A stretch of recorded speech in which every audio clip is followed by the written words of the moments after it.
Hello friends, क्या आपको पता है कि जो एंटासिड आप खुशी खुशी लेते हो अपना खाना डाइजेस्ट करने के लिए कि बड़ा हैवीनेस फील हो रही है पेट में, या बर्पिंग नहीं हो रही, या फ्लैचुलेंस लग रही है, एसिडिटी लग रही है, तो चलो इनो घोल के पीते हैं, या कोई डाइजीन पी लेते हैं, या जेल्यूसिल ले लेते हैं, कोई गोली खा लेते हैं। ऐसे तो उन चीज़ों का हमारे ऊपर कितना ज़्यादा नुकसान हो रहा है। जब हम इसको रेगुलर लेते रहते हैं तो हमारा लिवर वीक होता है, और साथ ही कैल्शियम और मैग्नीशियम बढ़िया एब्जॉर्ब नहीं होता, विटामिन B6 और विटामिन D एब्जॉर्ब नहीं होता,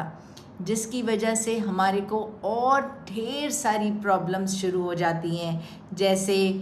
बॉडी में दर्द रहना, बैक एक हो रही है, या लातों में दर्द हो रहा है क्योंकि बोन्स कमज़ोर होनी शुरू हो जाती हैं, और साथ ही हमारे बाल और नेल्स भी ब्रिटल होने शुरू हो जाते हैं, झट से टूटने शुरू हो जाते हैं। विटामिन D जब कम होता है तो हमारी नींद प्रॉपर नहीं होती, मतलब रात को जब सोने तो गए पर झट से या तो नींद खुल जाती है या नींद आती नहीं है। तो विटामिन D एक बहुत ही बढ़िया हार्मोन की तरह भी काम करता है, जो सारा दिन सुबह से शाम तक, रात को भी जितने भी हमारे केमिकल रिएक्शंस बॉडी में होते हैं वो सारे विटामिन D की प्रेजेंस में ही बढ़िया तरीके से होते हैं। तो चाहे वो ब्रेन फंक्शनिंग की बात करें कि कन्फ्यूजन नहीं होता जब विटामिन D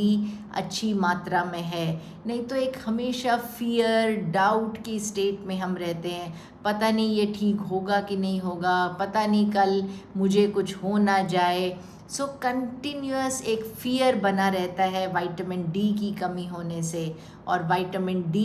हम जब एक्सटर्नली भी लेते हैं और साथ में एंटासिड्स लेते रहते हैं तो ये एब्जॉर्ब नहीं होता। सो प्लीज़ एंटासिड्स कम करिए, बट साथ ही घर का हेल्दी बना हुआ खाना खाइए और रोज़ एक्सरसाइज करिए। Half an hour of walking और एनी काइंड ऑफ योगा और एनी काइंड ऑफ एक्सरसाइज, चाहे वो साइकिलिंग है, चाहे वो स्विमिंग है, चाहे वो सिंपल योगा आसन्स हैं, they will do lot of good. And come out and stay in the sun for half an hour every day.